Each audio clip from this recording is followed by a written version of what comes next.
So welcome to the next edition of the Punk CX podcast. With me today, I have Craig Crisler, CEO of SupportNinja and also a friend of the podcast.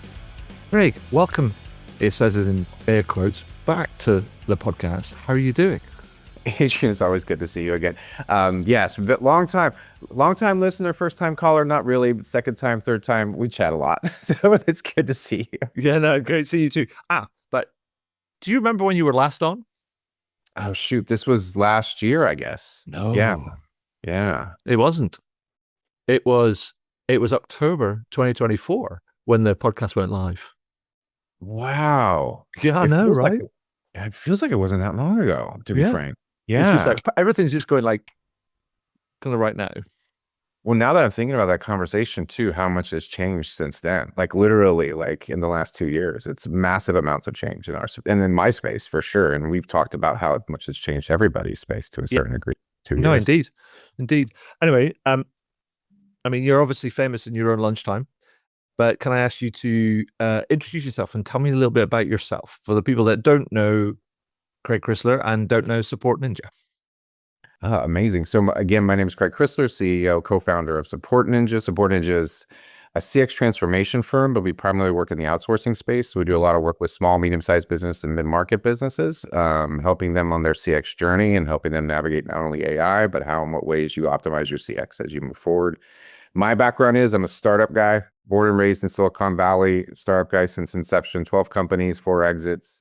I love working in tech. I thoroughly enjoy talking about technology and the role that technology plays in CX. And so always excited to kind of talk story with smart folks like you and about everything related to CX. And on top of that, avid music follower. Yeah, well, this is the, at the time of recording, this is the coming up for the middle of May, and we met for the first time face-to-face in Seattle a couple of months ago, which was great. And you shouted me dinner, which was even better. So thank you very much. I think we got the same because it was a bit like this big wrapped around sort of like fish kind of thing, which was incredible. It's like a red snapper or something cooked in salt or something, which is ridiculous, but brilliant.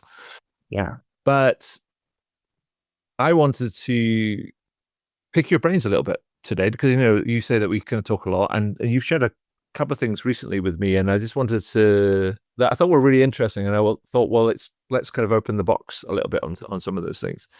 And the first thing that you said that you talked about this industry or the industry that we're currently in is at an inflection point right now. And, we look at things, we come at things from a slightly different perspective. We see different things. And so I thought it would be really interested to get your perspective on that. And explain to me what you mean and what do you think is happening to force that inflection kind of point? Well, specifically because where we play is in the outsourcing space, or where I play is in the outsourcing space, specifically in the CX outsourcing space. So this kind of inflection of CX and outsourcing, which has kind of been, tied forever. Like they've always been tied together, kind of CX and outsourcing. And when you look at where outsourcing is and where CX is, it's been really this kind of, for lack of a better term, you think about headcount and tickets and cost reduction. Like that's pretty much how people think about CX, and they've thought about it for years. It's a cost center. Yeah. As a revenue center. Like this is the way it is. And what's happened with AI, which I jokingly say that traditional outsourcing created what ultimately will destroy it, which is, essentially that repetitive tasks being done over and over and over again by humans now can be done technically by AI. Like, if it's well programmed and trained correctly, a lot of it can be done by AI. And so now that model has basically been, created and moved towards AI. And so the model itself is outdated. So people, even in the CX space, they're starting to rethink how they think about volumes and tickets and stuff like that. And they're moving away from this kind of like cost-centric, orientation to being about like, how do we think about CX more holistically? Because now we have tooling that can let us look at all of it, retention, customer experience, and a life cycle now, because you can analyze all that data more effectively. You don't have to have a team of data engineers to do it. You could do all this stuff differently now. And so it's created this weird space where now it's like, well, what do we do now? Like, because that model has changed fundamentally. I mean, I think it's interesting because I think I've seen some interesting research. I think it was Gartner that predicted that because the economics of, I mean, the potential to do what you're saying is absolutely there, but the economics haven't quite been worked out as yet. And Gartner kind of paradoxically is predicting that actually by what 2030 it might be still cheaper to outsource your kind of your some of your support function to near shore or kind of far offshore than it will be to power it by kind of AI. So there's like still some things to be figured out. It's not a one and done sort of thing. So it's like it's I think you're right as an inflection point, but it's one of those inflection points where like going, it's not just we're going from one groove into another groove. It's like we're changing, but we don't quite know where we're going to land. Right. Like people are trying to navigate which way to go. And like that's the inflection, right? They're like, how do I do this differently now with AI in the picture? You Yeah. know, and conceptually it's interesting because actually I was just reading a report from Addrison where it said that CX hiring overseas has increased over the last 2 years. And so, you know, all of these like doom and gloom saying like, hey, we're going to lose all these headcount. Now it's like everyone's saying, well, technically we're still hiring way more. There's been, and then I actually think on LinkedIn recently, there was this article that came out that said there's been more posts around customer support reps, CX reps on LinkedIn than there's been in the last 2 years. So Okay. it's interesting because like, okay, well, this thing's happening that could impact what people are working on it. But I think people are saying like, what does that impact look like? Because that model itself is not quite making sense to them anymore because of what they can do. Yeah, absolutely. I mean, and then within all of that, because I think what's quite interesting is that it becomes like the AI, whether it's generative AI or now kind of agentic AI, it becomes always the next best thing that's going to kind of like solve everybody's problems and be the panacea and kind of make everything great again, and or make everything just great. But you also can, like said, most CX problems aren't actually people problems. And I think I wanted to kind of explore that because it's like shining a light on some of the things that people need to be thinking about and stepping back and getting away from the hype and all the maelstrom of kind of news and everything and going, what is it that you actually want to do? And so I wanted to ask you to sort of just to explain to me what you meant by most CX problems aren't actually people problems.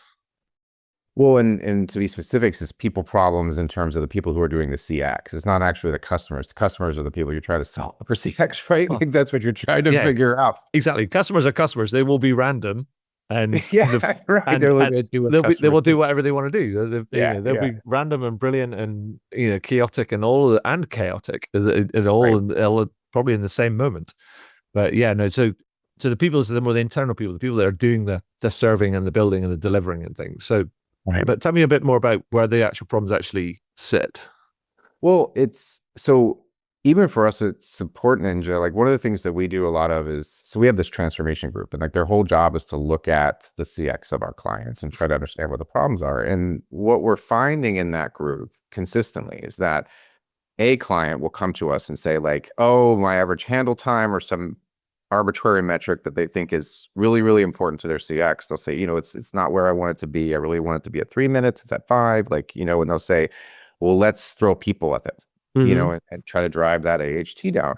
But then we go in and we look and you start to kind of, and this is where AI can do a lot of really interesting things. You start to look at the processes and the data and you start to unpack it. And then you realize, well, actually, this is like an upstream problem, meaning that there's something in the production that's making this particular tool not work well. And now all of a sudden, it's not actually that you have an AHT problem. It's the fact that you have a product that's creating a CX problem that if you fix that part, then all of a sudden, that whole problem goes away. Yeah. Or, you're finding something in a return policy that's just a really bad return policy, but it's creating all these tickets and things that are coming to you as a CX professional. And you're saying, oh, we need to put more headcount to address with this bad return policy. Well, that's just poor CX. Go back to the return policy. Just look at the return policy and understand that that's actually driving problems. Like let's tweak your return policy and make it better CX. And so it's almost like it's throwing bodies at a problem, you know what I mean? Instead of being like, okay, well, let's get down to the root cause. And when you start to look at the root cause stuff, what we're seeing consistently in the folks that we look at, very rarely is it that, oh, I need to put more people in it. It's more of like, let's automate this step, or let's create more tooling around getting more information to the agent so they can have a more effective interaction with your customer or something like that. And not necessarily like, okay, let's add 1,000 more headcount. Yeah. And I think I think it's, and this is probably related to kind of what you kind of, the next thing I want to ask you about, which is probably a related point, because you said that AI is exposing and sometimes worsening CX kind of gaps. And I think I'm guessing what you mean there is that actually you can't skip the fundamentals. Yeah. Right. And because AI is almost just like a bigger, brighter light that sees into all the different sort of things. And if you speed something up, it's a bit like, if you've got a leaky pipe and you put more water down the leaky pipe, guess what? The more water is going to come out the leak. It's just physics. Exactly. It's wild to me, because now what people are seeing, in terms of now that you can look at the data in a different way and you can analyze it in a different way, more effectively and faster, because now you have tooling that will allow you to do it. You can turn on your Claude and start pointing it to parts of your CX journey, and then just ask it questions to say, hey, where is my problems? And it will find the leaky pipe, like, which you didn't know you had, but yet you're still trying to push through that kind of old model of being like, okay, well, let's just ticket volume. And it's just that kind of monotonous work.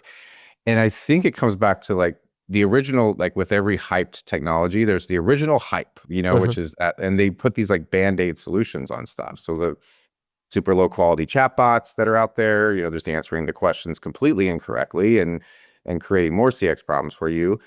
Or, the customers are frustrated around the fact that they really want to talk to a human, but they're stuck in this AI voice thing. And they're like, how do I talk to a human? Can I just talk to a human, please? And it's that Band-Aid is like not good. Like, it's not a good Band-Aid, but that's not really the problem. The problem is actually in the internal organs. Like it's way outside the cut. It's like in the internal organs, and you're actually having issues like within your systems and processes and data and all that stuff that could really change your CX. But there's the hype is like, let's buy the Band-Aid. And we'll buy the Band-Aid, instead of being like, oh, well, if I just dug into this and started to dissect it a little bit, oh, I have this really bad kidney. Like, I have a kidney that's not good. Yeah. And so I think it's an analogy, or a story, or whatever, a metaphor. It's the Aesop's fable is the race between the tortoise and the hare. I mean, something I wrote about a while ago, and it felt to me that they were almost like everyone was getting carried away by the excitement and the hype and everybody's trying to be a hare. But in actual fact, they need to be tortoises, because to create some of these changes, it takes time and effort and deliberate sort of action and commitment and all these different sort of things. And sometimes it's not sexy work sort of thing. But like, as an old friend of the podcast from years and years ago, this guy called Jerry McGovern kind of like once told me, he says like he reckoned that 80% of customer experience was cleaning and sweeping. Well, I love that. Yeah. It's just keep things tidy. Make sure that they're all plugged in the right place. Yeah. Well, and it's interesting for us because in our work as SupportNinja, like we've had more instances recently when we're doing like transformation with our clients where we're helping fix AI deployment that they've already done. Okay. And what that looks like is literally us going in and cleaning up their knowledge base and keeping it up to date and putting branding governance around it so the tool will work correctly, and doing all of this not pretty work that's like very human data driven, kind of quality type, this is a bad answer or this is not true anymore, and those kinds of things. And what's interesting is we can do it. It doesn't take forever, but we can do it. Now all of a sudden the tool works the way it's supposed to work. But they didn't want to do the grunt work, the cleaning and sweeping ahead of time to make it so that tool could actually do what it's supposed to do effectively. Because it can work effectively. You just have to do the front end work. And it will work. But do you think it's fair that people have underestimated the amount of effort there is required when they adopt these new AI powered sort of platforms and tools in terms of the maintenance that is required? And that's one of the things that is catching them out, because actually they need to move to a new operating kind of model because that level of maintenance is shared between them, the vendor, but also it's now on them where it wasn't before, and that gap is something that's showing up, and they're like going, why are we seeing drift in the accuracy of these sort of things over kind of time? And it's because all some of these things you need constant development and monitoring and maintenance in order to, and refreshing of knowledge bases and all these other things in order to maintain the quality of the output. I mean, is that Right. fair? Yes, it's 100% fair. I mean, I mean, to use the jargon of the day, it's the human in the loop. It's that, if like any tool, and it's funny because IT professionals understand this. Like there's like server maintenance people, like that their job is to look at the server, make sure that it's working correctly. They monitor it, they do all this stuff, and it's like any technology, it requires a human, and many times to be in there, checking quality, understanding, looking at error rates, understanding the knowledge base. And I mean, and it's interesting because if you think about an agent as a human, an agentic agent as a human, or a chatbot as a human, like they're only working on the knowledge that you train it to do. And so if your product pivots, like you have a version 2.0, all that knowledge has to be updated. It doesn't magically know it, even though they don't read memos, internal memos, so it doesn't do any of that. So you need those humans to kind of be in there and looking at it, the data, and saying like, hey, this knowledge is good, this knowledge is bad, let's vet this out, let's make sure this is getting trained. And what I've been particularly obsessed about lately is that, any of these tools, whether, especially if it's external facing, it has to have like branding governance on it. Like, and most people forget that. And so if you have, I always remember we had one client where we helped them, and it was very much like this kind of surf sports gear type, and their brand voice was very much like, they wanted dude. Hey dude, yeah, exactly. They wanted our agents to be like, hey bro, yeah, no, I feel you on that. That's a awful board. It's so bogus. Let's get you a new one. That was like their brand voice. That's what they wanted. And as we've been working with them, like if you don't have that kind of governance framework to say like sound like a surfer, like that kind of stuff, then the bot's going to come out and just say, oh, I'm sorry, your return didn't go well. Like it's not going to have the brand voice that you wanted. And from a CX perspective, that's not good. Then they'll know they're talking to a bot, which I guess you're kind of trying to avoid. But yeah. So the other thing you could have said, because of all these kind of changes, that you also implied that there was a necessary kind of like shift that needs to take kind of place. And I want to understand, is that like a mindset shift, or is like an operational shift, a business model shift, commercial shift, or all of the above? I think specifically in the CX space, especially as it relates to outsourcing for us, I think the shift that needs to occur, and it's interesting because I'm having this love-hate relationship right now. There's this big kind of mantra within all businesses right now, and I've heard it like so many times, of that no more hiring, more AI. Like no more hiring, more AI. And I don't love the term because it implies that it's that easy to do, like, that you're just not going to be able to hire more, figure out if AI can do it.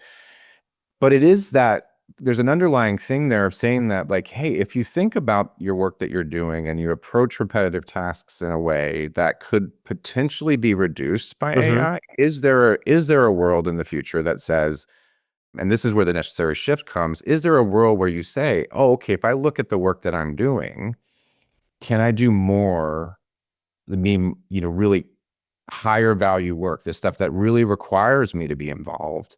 Can I do more of that high value work and then take the stuff that's repetitive off the table, and then orient yourself towards that to be like, oh, there's stuff that I'm doing that I can basically take off the table. And so now I'm actually elevating my time to be doing really high impact work, high value work. I mean, tangibly for us, what that looks like is, so we have one client who we started to do analysis on their work, and we found out that our agents were spending 80% of their time doing stuff that was just like repetitive, password reset, shipping confirmation stuff, things like that really didn't require human thought. Like, there's systems we can put in place, automation that we can put in place where, you can get those answers faster. Yeah.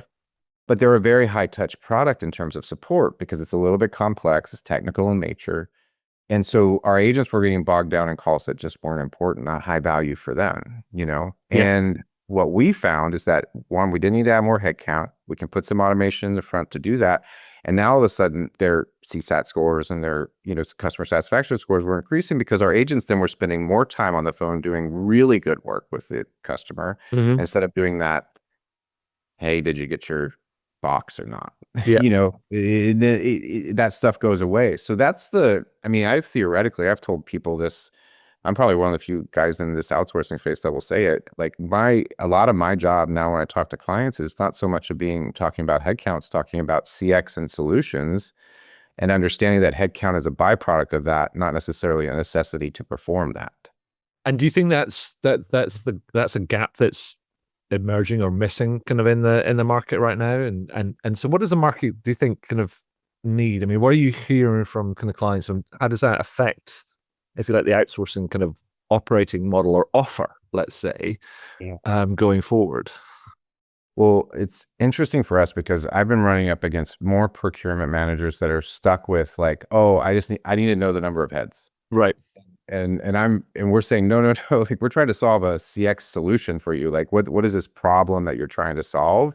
And let's dissect that before we even talk about headcount, because we don't know exactly what we're getting into. And it's interesting because the market's still in that kind of traditional mindset of being like, oh, it's just the number of headcount. I need to do the basic math. I need to understand workforce management coverage, and this is where I'm stuck.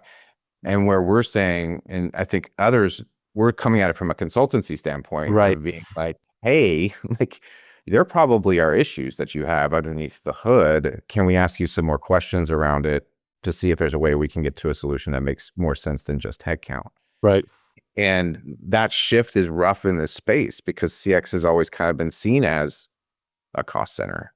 And so procurement professionals and folks in the industry, they're just like, oh, of course it's FTE. That's what I need to understand. I need to understand the number of bodies I'm going to throw at this problem. Instead of it being that there's a bigger solution around a combination of people, processes, systems, and data that allows you to kind of look at it holistically and say, oh, okay, well, maybe I don't need 50 headcount. I only need 20. And if we do this kind of work in the back end, maybe they'll be more optimized to improve my CX. Right. And does that mean that you end up, does your buyer then change? And, do you have to kind of almost like keep your procurement involved, but then procurement are procurement, right? And they're managing kind of contracts and costs and budgets and things. Right. Does that mean that you end up then having to go up or sideways or back or whatever to kind of try and to do that extra effort to build that understanding to then come back to revisit sort of that, and therefore does it possibly extends sales cycles? It has for us. Right. It has definitely extended sales cycles for us because we come at it from a place of, we believe, CX is a holistic experience within the whole organization. Like, Of course. Fundamentally where we sit, like you believe too. And now because of the way you can look at everything and the way it plays together, it's much easier to have those conversations because we can say, hey, let us look, and let us in and let us look a little bit, we'll work with you around it. And so those conversations do take longer because you're really trying to build a partnership and you're not just trying to build a body shop. Yeah. And it's confusing sometimes to buyers. So there's also this like little hurdle we have to get over with our buyers because they're coming to us with a people problem at first, right? They're just like, I just need people to answer these tickets. And we're saying, okay, we can do that.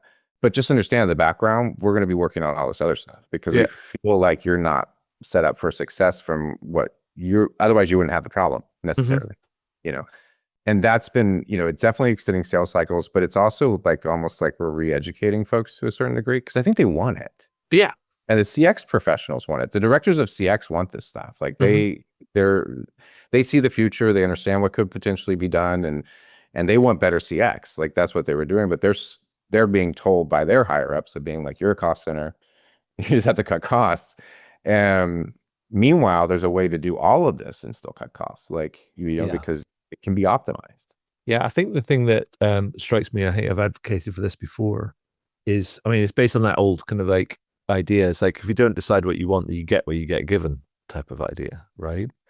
And I think the challenge with all this, and it goes back to that sort of cleaning and sweeping sort of thing, is like, and the kind of the tortoise and the hare sort of analogy, is that almost like, it feels like people that are service support leaders, CX leaders, whatever their role, they almost need to take a moment and go back to that. What is it that we want to do, and where, and how does that apply to different customers across the different points in our sort of like our kind of journey? It's almost like get to that point where you almost like have like a service blueprint type of idea, where you go like, oh, here's the kind of a putative kind of journey across different kind of touch points. This is kind of what we would need to deliver from a service perspective across that itself. And here's what the human and tech balance would be, kind of hypothetically, and then to look at where we are now. How could we plot a path to get to those sort of things around, rather than just being this big bang transformation? You go like, how can we build towards that? What would be the kind of the priority kind of points on the journey we need to achieve in order to get to that? And that it feels like that often gets lost in it. It's almost like people kind of do it once and then feel like, oh, we know what we're doing. You're like going, yeah, but what you realize, what you're not realizing is that everything's changing around you so fast that you almost have to revisit this kind of like on a frequent basis to make sure that you don't necessarily have to be bang on, but you have to be directionally accurate to make sure that you're best serving your customers and your employees and the business with the choices that you're making. Yeah, it's that education. So like one of the things that I mentioned that transformation group that we have at SupportNinja. So one of the things we do is we put out this thing called a signal report. So the signal report, every client that comes into SupportNinja, essentially what we do is we go into the back end of our clients and we look at their CX journey and we understand where it is and we do a whole analysis, compare them to their competitors, to elsewhere. And this is all, we just include it.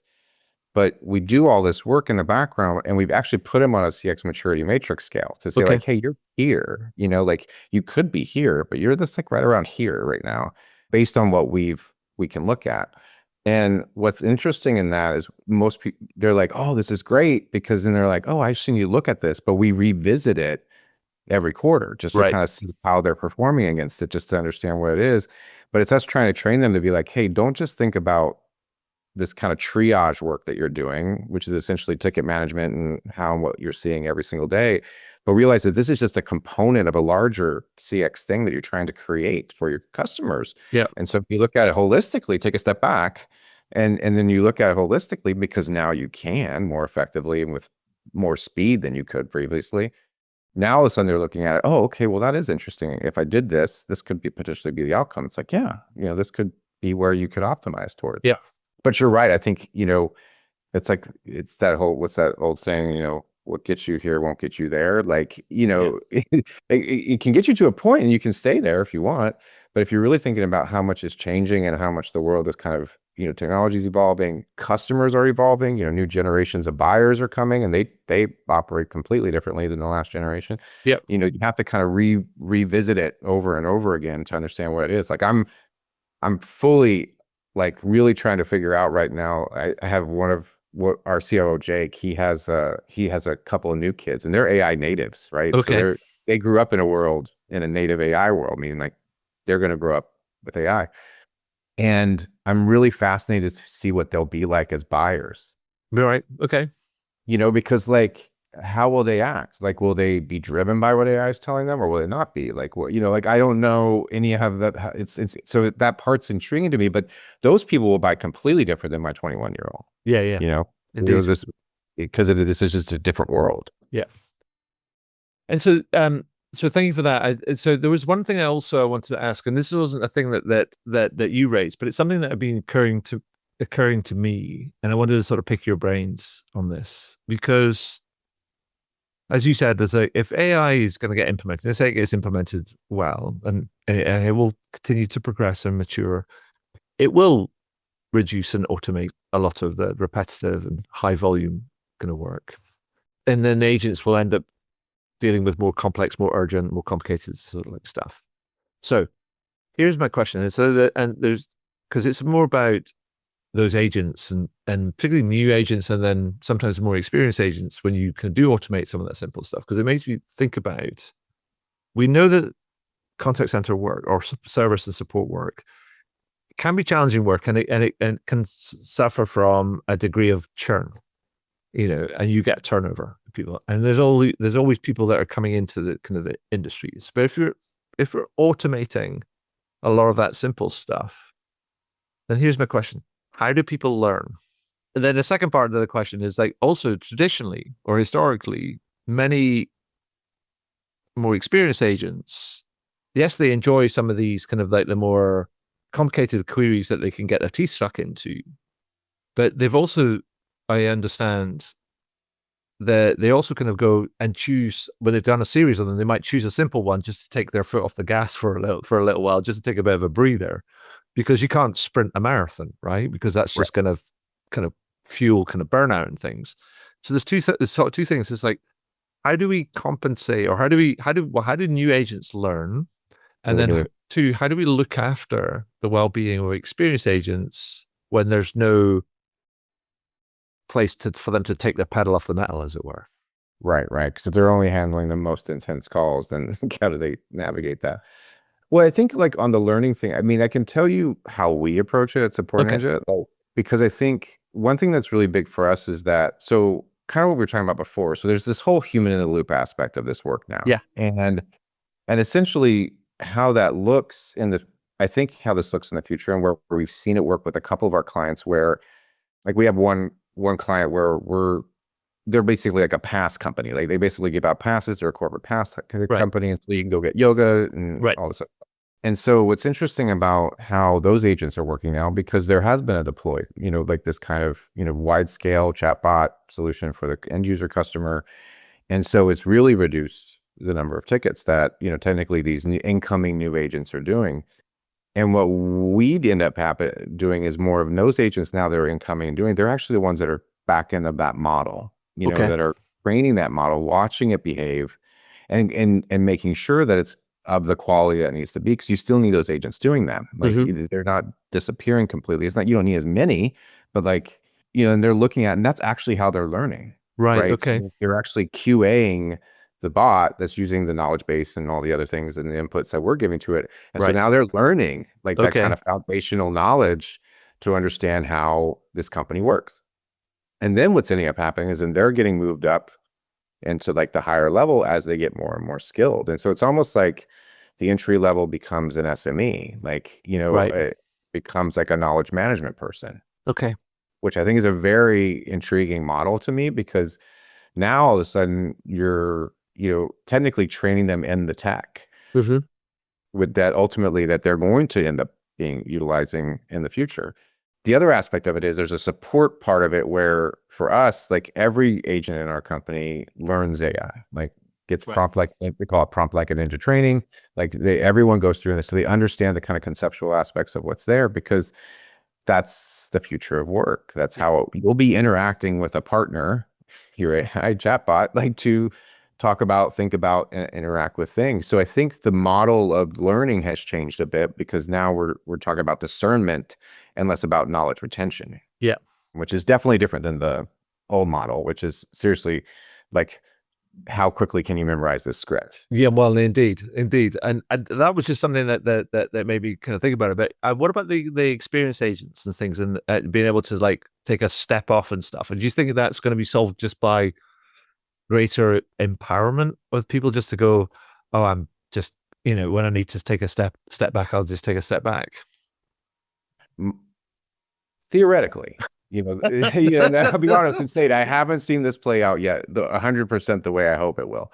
But theoretically, the way I see it playing out is that, and we've seen it with a kind of a little bit of a couple accounts where technically, if you think about it, ticket volume is just going to naturally decrease if you have kind of an optimized solution. So, you're just not going to have as many tickets bubbling up, because also too, feedback's going to engineering, taking care of tickets the way it's supposed to. And so what I've seen happen is now like they're getting tickets, but it's just not at a pace that you've had before. And so they're not like back to back against tickets. And we're Okay. not trying to staff to a workforce management model is doing. We're trying to optimize towards that interaction. So if it's a 20-minute call or a 5-minute call, it doesn't really matter, because the volume, we're not thinking about in terms of volume metrics, right? Okay. And so I do think what will happen is it will get, going back to that concept of these being knowledge workers, Like it'll be more of a knowledge worker model where they'll be like, well, what is a reasonable amount of volume that we think we can have? What's a reasonable amount of volume that we can ultimately get to that will optimize the CX and that particular level of interaction. And I can give you an example of one way it's kind of playing out. So we had a customer who came to us, and it's a GLP-1 company, super hot, very big market. It's growing like, crazy. And they really leaned into the fact that they really wanted the interaction with a human to be highly impactful because this is like a personal health decision, right? So it requires a lot of feedback and there's a lot of moving parts, doctors, pharmacies, the whole 9 yards. And so ultimately they're not super AI enabled. Like they're not particularly, there's a lot of automation in the background that we've helped them with, but they're not like, there's not a chatbot in the front other than on the sales side being like, how much weight are you trying to lose? That kind of thing. And what's really interesting with those folks is that, they'll have like long conversations with these customers, but the way the company's approaching it is that this is a very big health decision. It's a conversion metric for them. Like, how many people do we think if we have an actual human talking to them, does it actually convert? And so in some ways they're almost like salespeople. Well, nothing sells better than service. Yeah. And so now the whole dynamics change. So we don't even report on, for example, how long it takes for first call resolution or anything like that. We're reporting on how many of them have converted, right? And ended up buying the product and going through the process that's in the back end to navigate X, Y, and Z. And I think that model will start to change. We've seen this a lot because we proposed and we have a couple of clients that are doing it now. Like, for example, contract renewal work, right? Where those agents are sure fixing customer support problems and keeping clients happy, but really they're looking at the client's experience, leveraging AI throughout their whole experience with the SaaS product, and then preemptively reaching out to them outbound to say, hey, it doesn't seem like you're using this very well. Like, let me help you and let me walk you through it more. Yeah. Decreases support tickets. It's very proactive. And now the next thing, contract renewal comes up and they're like, oh yeah, it's been great. This guy's been fantastic. He's helped me out a lot. And now our customers are oriented more towards that. And those agents, get paid well, for that kind of work versus a frontline monotonous ticket agent. Yeah, no, indeed. Yeah, and that sort of speaks to that whole sort of convergence of marketing, sales, and service sort of thing, which sort of like it's been talked about for the longest time, but it sort of feels like it's really starting to happen right now for the people that have taken a holistic view of their whole journey and experience and what they want to do, and trying to do it on a sustainable kind of basis, and using technology in the place which serves them, and then also understanding kind of like where they need to use human beings and how that best aligns with the proposition and their brand and all these different sort of things. And so it's not just from a cost perspective, but it's from a brand and a growth perspective. It's almost as if going back to that kind of we were talking about before, the inflection point, it's almost as if AI created the opportunity that CX professionals have been waiting for a really long time, which is that now we can look at across the whole customer journey and all the data and systems and processes that impact CX. Now you can, if you're willing to do the work, like get in there and start to look at it holistically and pull all the data and understand how all of this stuff's interacting, and then have a tool that can help you say, okay, well, here's some areas of potential problems for you. Right. And here's the ways that you could be impacting your CX that you could be better on, and that's almost the inflection point of it being like, now that thing of like, well, how do we talk to our CEO about CX and move them away from being a cost center? Now you can actually go back to them with data and be like, here's how. Like, you can actually make money on CX, if it's.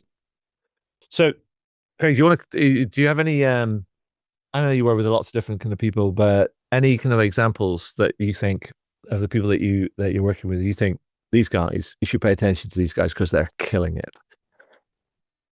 There's a couple of ones that come to mind. I think ClassPass is one of our clients. They've done a bang up job in terms of looking at CX holistically because they're a multi CX kind of approach because they have partners that they work with. They have the end user customers. They have like customers that are actually buying the passes, the corporate accounts.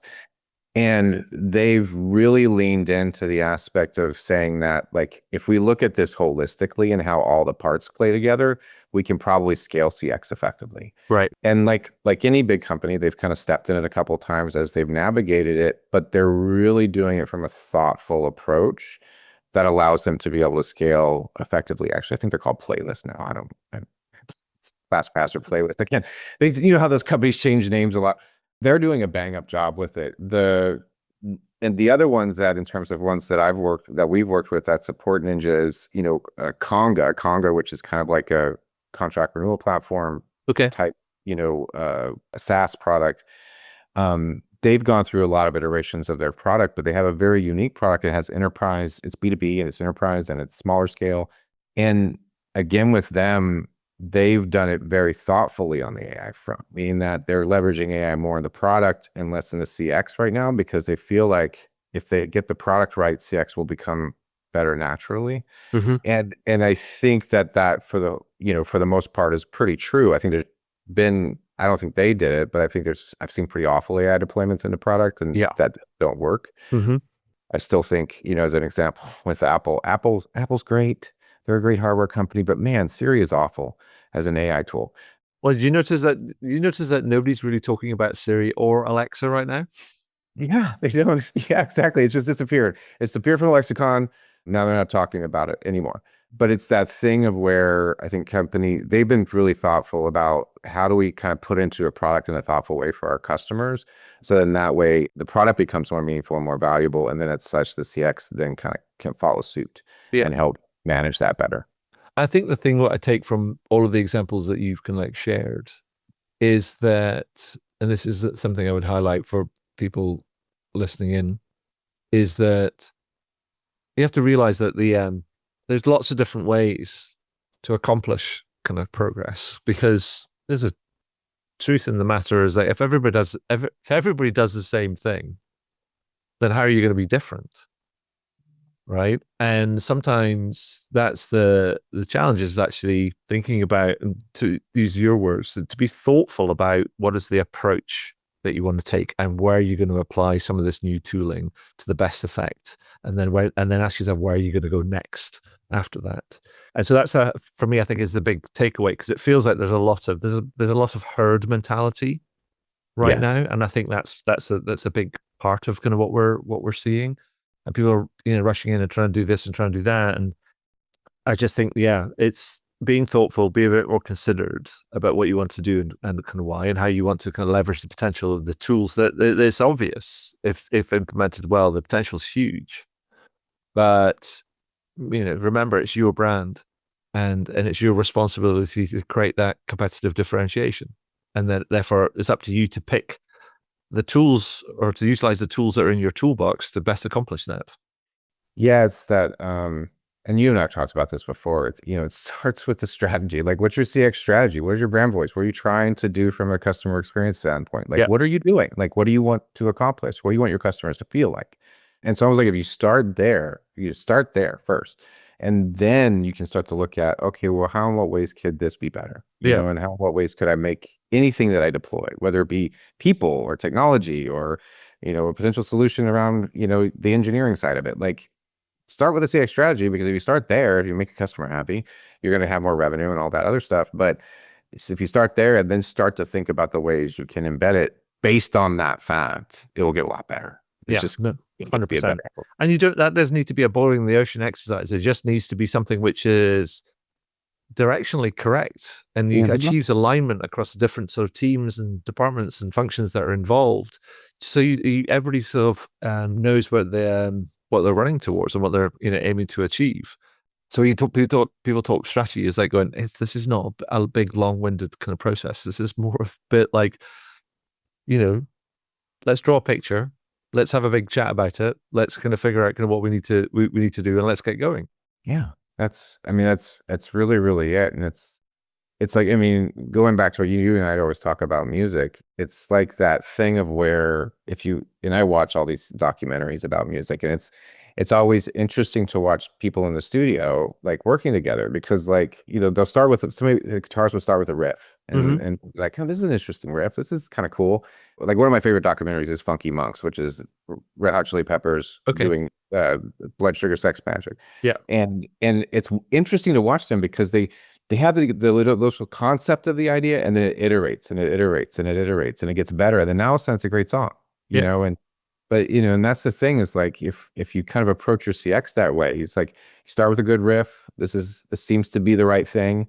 And then you kind of iterate and you keep doing. And that's the beauty of this technology. You don't have to boil the ocean. Yep. Just start with the little things that will kind of make it a better song over time. Awesome. So anything else I've missed that you want to add before I ask you some quick fire questions? No, I mean, it's how it goes with you and I. We could talk for hours on this stuff. Indeed. So let's get to the quick fire. So we can go through that quickly and then we can wrap it up. But because yes, we could go on forever. But so boiling everything down, best advice from Craig right now around if you want to improve your customer experience, Craig Crisler says you should do this. What would that be? Go back to your CX strategy, review it again, and don't buy or pull an off-the-shelf tool or an AI solution until you do. Don't hire another headcount. Don't hire another tool. Don't buy another tool. Don't do anything. Go back to your strategy. Understand clearly what you're trying to achieve from a customer experience standpoint. If you start there, you'll make incredible decisions. Awesome. Love it. Second one, give me a punk brand. Somebody who's doing punk things in the sort of like in terms of the CX. And it's interesting because I'll say it. It's probably no one's going to really know probably on your podcast who this is, but I am in Seattle, Washington. I am one of those weird people that breaks limbs not in normal places. Like the first, I broke my wrist one time on a golf course. The second time I broke my wrist, I was hiking with my daughter here in Seattle. And I slipped on some ice and I broke my wrist. So I had to go in and get it repaired. So I had to get surgery on my wrist. I went to ProLiance, which was this kind of sports medicine place, kind of a conglomerate here in Seattle. And man, their customer experience was amazing. Like in the sense of that, very proactive with me throughout the whole process. Like I went down for x-rays. They had someone come and get me. They walked me into the x-ray, like, and I came back. The x-ray was ready in a minute. Like I was in and out of there just to get the pre-surgery stuff done in like 30 minutes. Okay.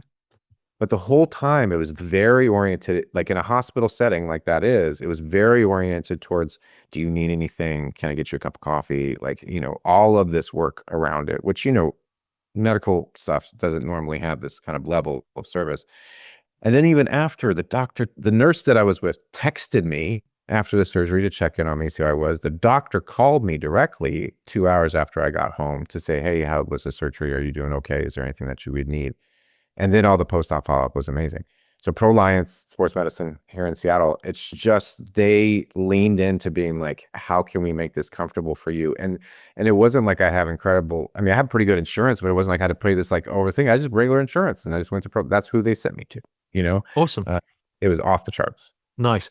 I tell you what, it reminds me of some of those little small things. And there's a cocktail bar not far from me and not far from us. And they position themselves as the only true cocktail bar in Leith because they don't serve anything on draft. They only serve cocktails, but actually they have their own distillery. So they make all their own stuff to put into cocktails. They're brilliant. But here's the one thing that they did. So all their stuff that they make, it's incredibly creative and it's super tasty. And we have a great time because they're really super nice people. But there's some things that they do. There's one guy particularly, he's the mixologist there, the bar kind of person there. It's called Sammy. And so if we were sat at the bar, sort of chatting away to them sort of thing, and he's done this a number of times, he just does it. And if I get up and I have to go to the bathroom, he'll come and picks my drink up and puts it in the fridge. Love that. And then when he sees me coming back, and gets back out of the fridge and puts it back on the bar. Just like that. And I'm a bit like, it's rock star stuff. There's a level of care and attention to detail to that. I'm a bit like, I think that's unbelievable. I've never ever seen anything like that before. That's, what it reminds me of? So I worked in Japan for 3 years, and there used to be this bar that I would go to where it was on the third story. It was typical, like kind of one of those like super small bars in Japan where it's just like 12 seats in a bar, and what they would do is I keep blanking on the name of it. It was in Fukuoka, Japan. And what they would do is they would serve drinks. And then once all the 12 people had drinks, they would all break out into song. They would pull out a guitar, guy would pull out a piano, the bartenders, and they would just start singing covers, of stuff. But as soon as one of the drinks stopped, like the guitar player maybe doing a solo or whatever, would kind of stop and then like pour the drink and then get back to it, creating this atmosphere of just being like, this is wild. But it is that thing of like where it's the small things sometimes of just, you're just like, this is really interesting. Like he just stopped playing guitar to make sure I had another drink. Like that, oftentimes is the difference between like kind of okay CX and then like really, really good CX. Yeah, exactly. And I think I think sometimes it's just sometimes the creativity, but there's also the craft of it as well that kind of goes into it. And I love that. And so the normally I'd finish on asking you to kind of share a good news story with me, but I actually think kind of 2 bar stories from kind of opposite sides of the world is probably a good way to finish. Yeah, that's probably a good way to finish for sure. For sure. So I just want to say thank you, Craig. It's always great to talk to you. Thank you for sharing your time and your insight and your experience with me today. That's been super cool. Absolutely. And of course, when I get back out to visit the team in Ireland, I'll definitely swing by your way so we can chat and have another dinner. Absolutely. And I'll take you to this place, which is, by the way, it's called, if anybody's listening in and they're local, then it's called Bittersweet and it's in Leith and you should totally check them out. Love that. Love that. Wow, what a great interview. I hope you enjoyed it. I know I did. Find out more about me and the work that I do at adrianswinscoe.com. Do leave a review on your favorite podcast platform. And if you have any comments, feedback, or questions about the podcast, then feel free to send me a message to podcast@adrianswinscoe.com.